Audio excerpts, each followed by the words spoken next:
You're listening to the Cookbook Love Podcast with Maggie Green, episode number 415. Welcome to the Cookbook Love Podcast, a podcast that celebrates cookbook readers, buyers, collectors, writers, and clubs. And now your host, cookbook author, culinary dietitian, and cookbook writing coach, Maggie Green.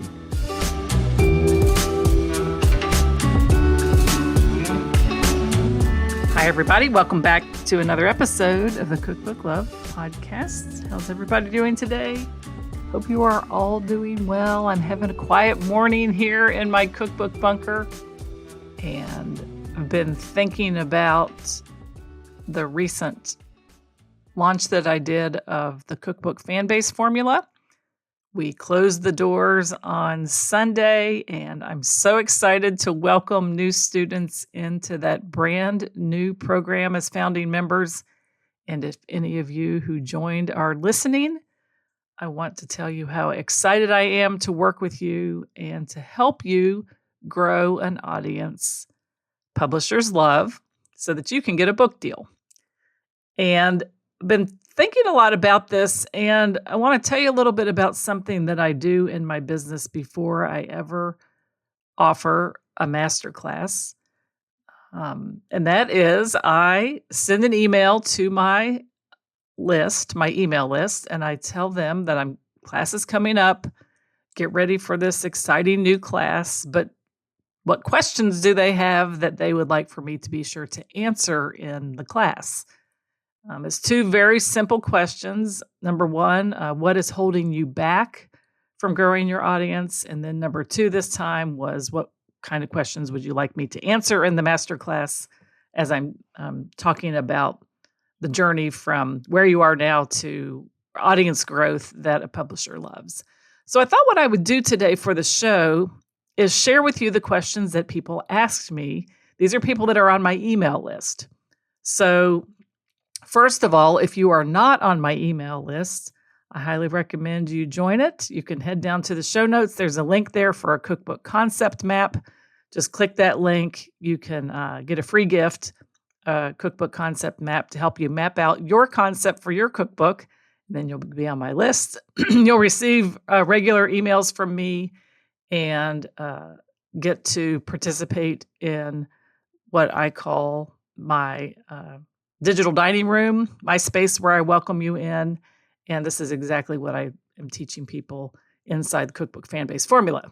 But anyway, so I get these questions from people about things that they want to know about before I teach the class.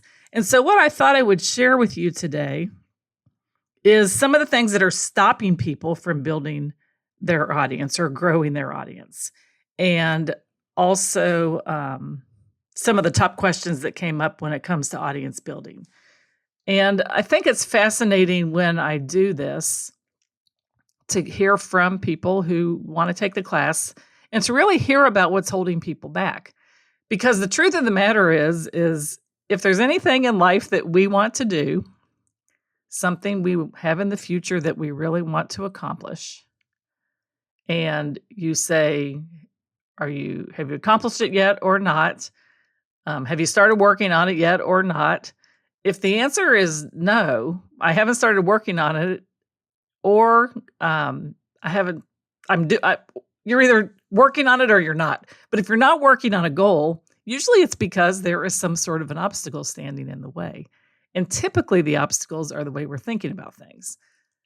So I thought I'd share with you some of the obstacles that came up from people on my email list. I think you'll find this very interesting, and maybe you might see yourself in some of these obstacles. And then I'm also going to talk a little bit about the top questions that they had when it came to audience building. Because the truth about writing a cookbook is if you want to get a book deal, you are engaging a publishing business to publish and produce the book for you. And they pay you in advance of royalties to do that. You write the book, they produce it. But once the book is produced, the publisher helps to take care of distribution, but the book has to be sold. And selling a product like a cookbook is like being in business to sell a product like a pair of glasses, or sell a product like a portable speaker, or sell a product like a digital course, or sell a product like a pound of coffee. There has to be some sort of business model behind the sale of that product. And that's what I'm going to teach inside the Cookbook Fan Base Formula, because you have to have customers, readers, people to sell your book to. And I love doing that through an email list. And my email list just generated income for my business because I promoted my class primarily through my email list. Email lists do this for people in digital marketing all the time. And email lists are there for more than just that. They're there to help people have a safe space to gather and talk about cookbook writing. I think emails are really just like the beginning of a conversation, an invitation to invite people to talk to you via email. Email is the place where people still continually check every day, if not on their phone, on their desktop or laptop computer. And it doesn't require another app to have a conversation with people. If I send an email, it arrives in someone's inbox at a certain time, and the way that things arrive in inboxes are chronologically ordered, and people can interact with you and have a conversation via email.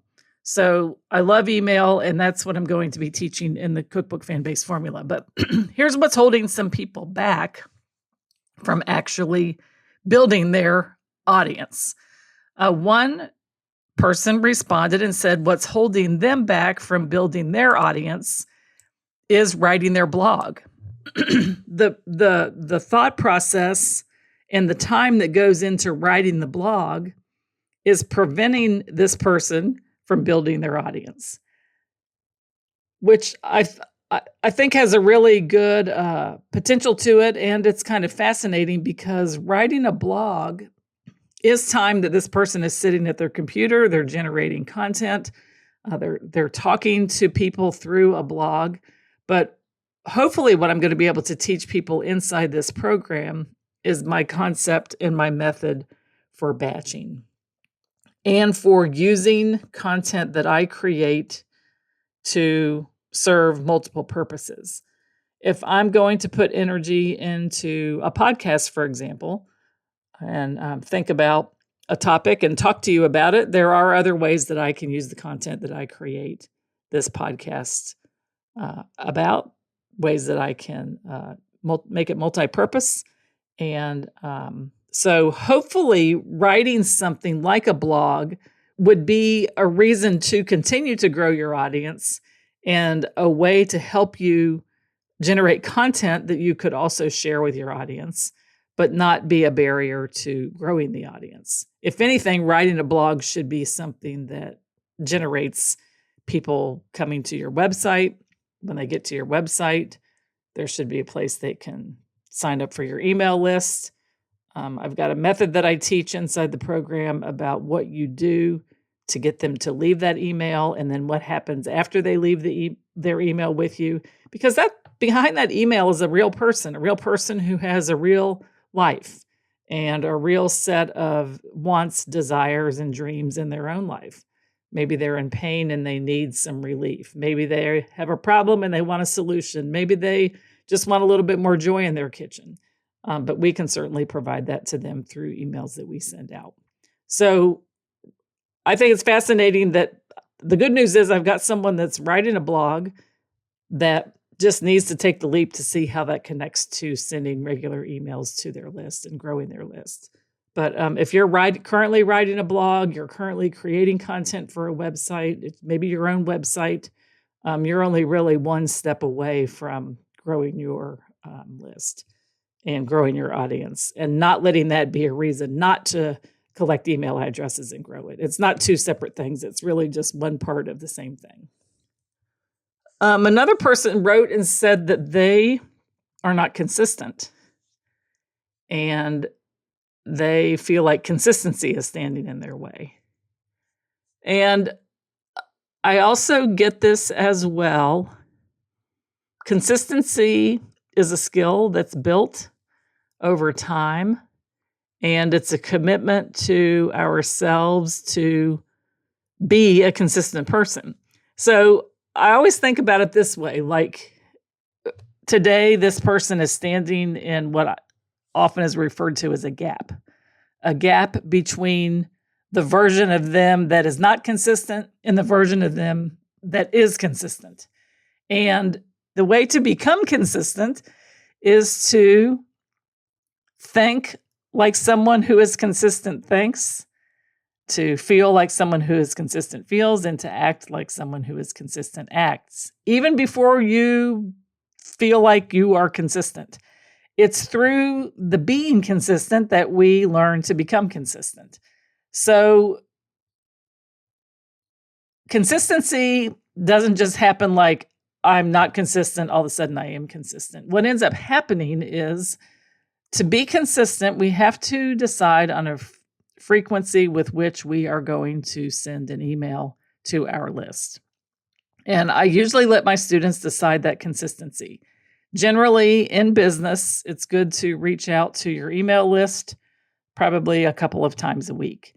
But once a week is certainly sufficient. This is called keeping your list warm, keeping them aware of who you are, and giving them a reason to want to open your email when it lands in their inbox.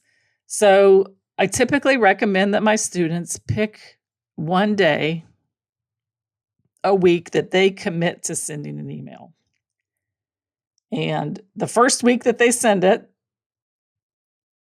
that's great. The second week that they send it, they're being consistent. They've sent it 2 weeks in a row. So it's really just about trying to think about the weekly sending of email rather than being consistent. It's the week-to-week sending of email that makes us consistent.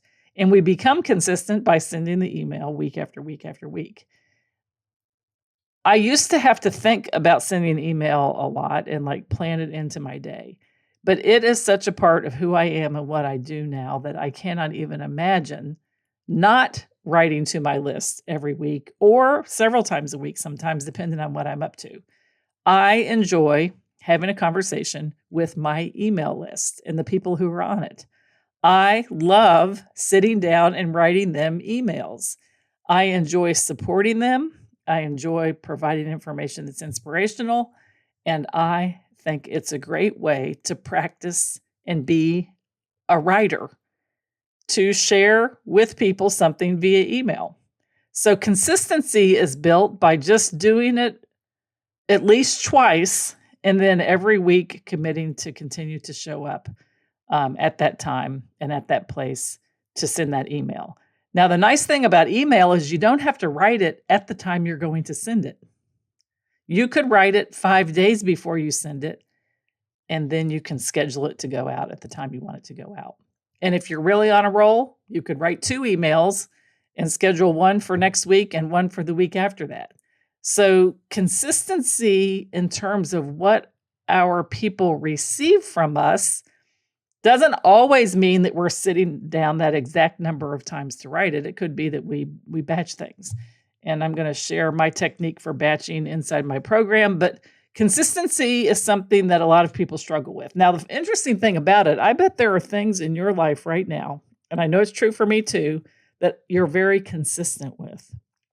There is something that you consistently do in your life. And the reason is because you get a reward or some kind of a dopamine hit from doing that thing consistently. And if it's going to work to earn money, if it's scrolling on Instagram before you go to bed, if it is having a glass of wine every night when you cook dinner, if it is always cooking beans and rice on Monday night, whatever it is, there's always something that we are already consistently doing. So consistency probably is not the problem as much as it's just becoming consistent in the scheduling of things that we need to do to reach out to the people who we are here to help. Recording a podcast for me and releasing it every Thursday is something I consistently do. Sending emails to my list, I consistently do. lot of things in my business every week, doing my bookkeeping, consistently do. Thinking about the next product that I'm going to launch and sell. In a business, that's what I do. It's what I consistently do. Writing my morning pages every morning, consistent. So think about what you're already doing consistently. And maybe some of those things are giving you a positive result in your life. Maybe some of them are not. But adding a consistent communication with people who you care about, the readers on your email list, may feel like work, but it's actually very beneficial. And it's very fun to have this weekly conversation with the people who are on my list. And the reason I'm even able to have this podcast episode today is because I had a conversation with them and they told me what they needed, and consistency was one of the things that they felt like they were struggling with. The next thing they said they struggled with was, and what's stopping them from building their audience, is engagement. They aren't getting the kind of engagement that they want. So sometimes we have to invite engagement. We have to ask people to do something, kind of like guide them and tell them what to do. But I want you to think about yourself when you are reading emails. You might open it and read it, and you might really benefit from an email that you read, but just because you didn't reply or click on a link does not mean that it did not mean something to you. So yes, we want a certain level of engagement when we interact with our audience, but the fact that we don't hear anything doesn't always mean that people are not paying attention, okay? So engagement and attention are kind of two different things, two different sides of the same coin. I suspect if people are opening your emails, you do have their attention. If you want them to engage, you need to give them things to do and make it really, really simple things for them to do. So we're going to be talking about that inside the Cookbook fan base formula, but how to garner more engagement from our audience. Another thing that's holding one of my readers of email back is internet politics. Now, I want you to stop and think about this for a minute. And let's slow down and think about having a dream, a desire to publish a cookbook, a desire to share our years of expertise in the kitchen in a book with other people to help them heal or to learn or have fun in the kitchen. We know that what we have to offer could truly help people. It could actually be something life-changing for people, something that really helps them to be a better cook, to feed their family better, to enjoy life more because of the book that we want to write. And the reason we're not doing it is because of internet politics. Now, the first thing I have to say about that is if you just don't like reading internet politics, you don't have to be on social media to grow your audience. You don't have to be there scrolling and reading other people's posts to grow your audience. The only people you have to be engaging with, if they engage with you, are the people who reply to something that you post. And that can happen in something that you have posted on social media. Someone sends a reply, you reply back. Or it happens in the safety of your own email list, which, if you want it to be, can be free of internet politics. My business and my work for the past 10, 15 years has been totally free of internet politics. It's just not something we talk about. It's a place where people enjoy coming because we're not talking about it. It's not something that I've made as one of the pillars of something that I want to talk about on my podcast. This is not a internet political podcast. My email list isn't like that. So to let internet politics hold you back from your dream means that it's because you're on social media for the wrong reason, which is consuming content instead of creating content. So I want everyone here who is avoiding social media because of internet politics to put on a new pair of glasses as a creator, a new way of thinking as a creator, a new way of acting as a creator, in creating the kind of environment online that you want to have and that you think your people will enjoy. You certainly can do that in the emails that you send and receive from people. And you definitely can do it in the way that you interact with people on the comments that they make on your post. Okay, please, it's not worth it to let a 4-year political cycle in the US interfere with a dream to help people that you have, or a dream to create a legacy, to live a better life, to live as a cookbook author, to get that book finished, because it will open doors in your future that cannot be opened without a book. Opportunities, speaking engagements, being on panels, being an author. You have to have a book to do that.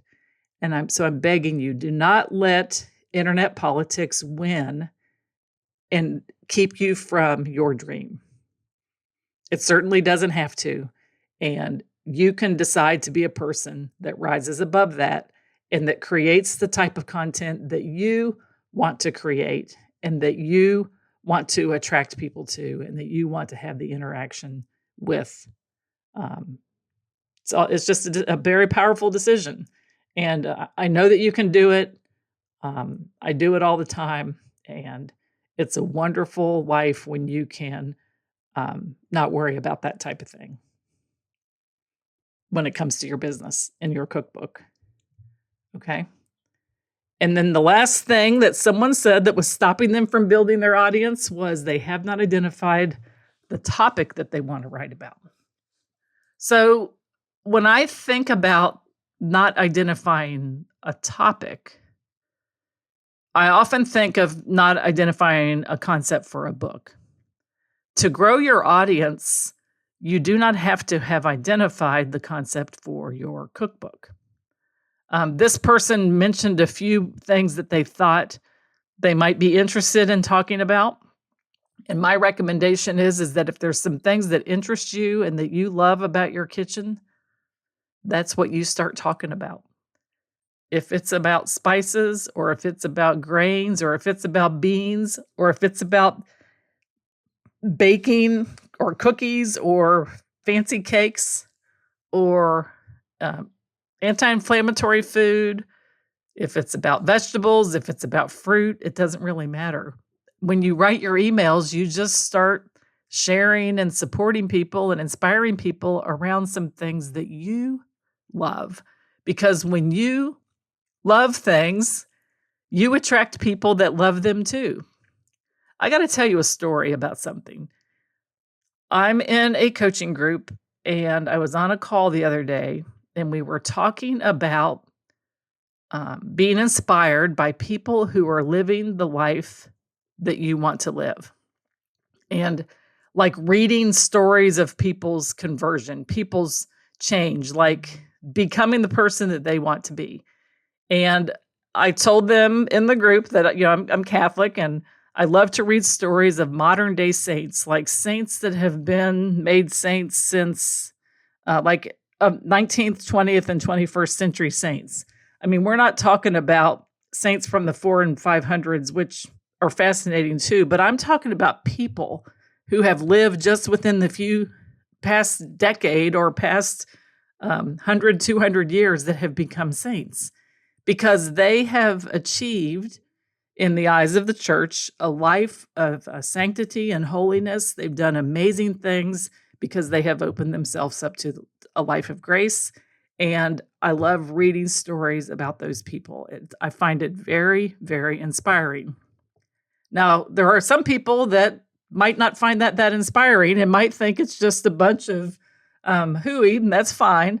But I find it inspiring, and I love reading them. So when we were talking in this business setting about conversion stories, I just mentioned that when we think about our clients or our customers having a change of heart and achieving the dream that they want to achieve, just like people who want to write a cookbook, they achieve the dream, they're changed. They're different people. Their life changes because of that cookbook. And I just was drawing the analogy that it's like reading. If we have stories of people in our business who have been successful, have created the change that they wanted to create, created the product they wanted to create, are selling the product and have the new life. And we write a story about that person, such as maybe as a testimonial or something like that. It's the same thing to me as reading stories of people who have become saints in the Roman Catholic Church or in the Orthodox Church. It's the same thing. And that was kind of a risky thing for me to say in this business setting, but I was drawing an analogy between the two things. And it's sort of risky probably for me to talk about this now, but I find it inspiring, so I'm going to share it with you. Well, after the call was over in this business setting, we have a member portal, and I got a direct message from a guy who was in the group with me when I mentioned about reading about the lives of the saints. And he said to me, I want to thank you so much for saying that. I find the lives of the saints inspiring as well. He went on to say that he is currently really enjoying reading about Catherine of Siena. And he finds her life very inspiring. She's one of the doctors of the church. She was a laywoman, but really, truly wrote about things in a way that he finds very inspiring. So he just thanked me for saying that in the group. And he said, thank you for having the courage to bring it up. So what I'm trying to say to you today is, what inspires you and what you love and connect with could be the very thing that connects you to people in groups that you're in.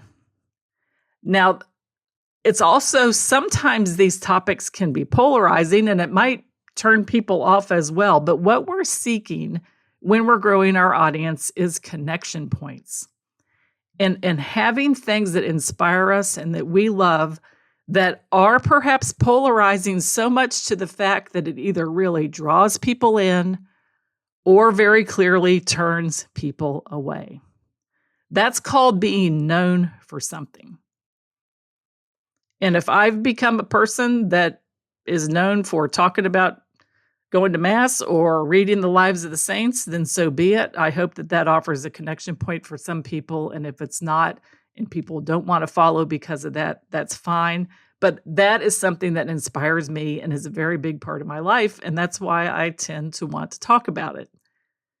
So what is that in your life? What are the things that are topics that inspire you, that you love, that you hope might become a connection point to draw people to you who like the same thing? Could be riding a bike. Could be making your own beer at home. It could be having container gardens.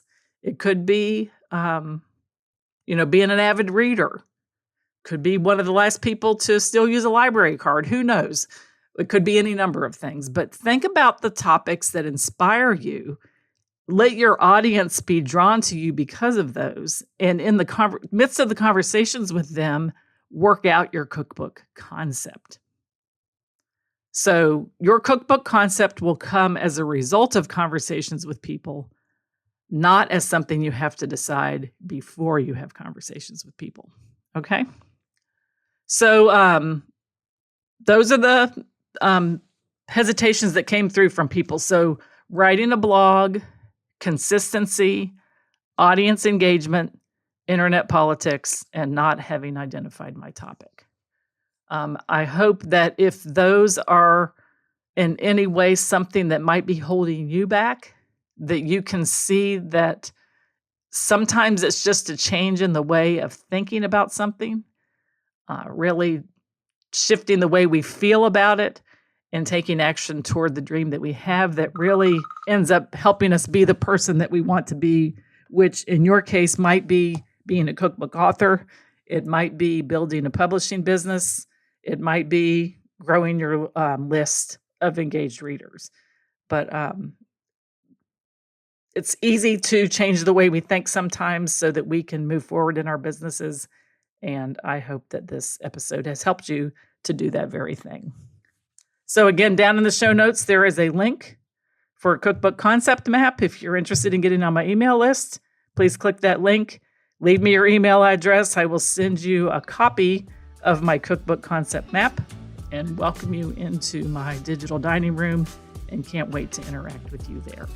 So that is it for today's episode of the Cookbook Love podcast. This is your host, Maggie Green. And until next time, have a great day and keep loving your cookbooks. Thanks for listening to the Cookbook Love podcast. You can find out more information at www.cookbooklove.co.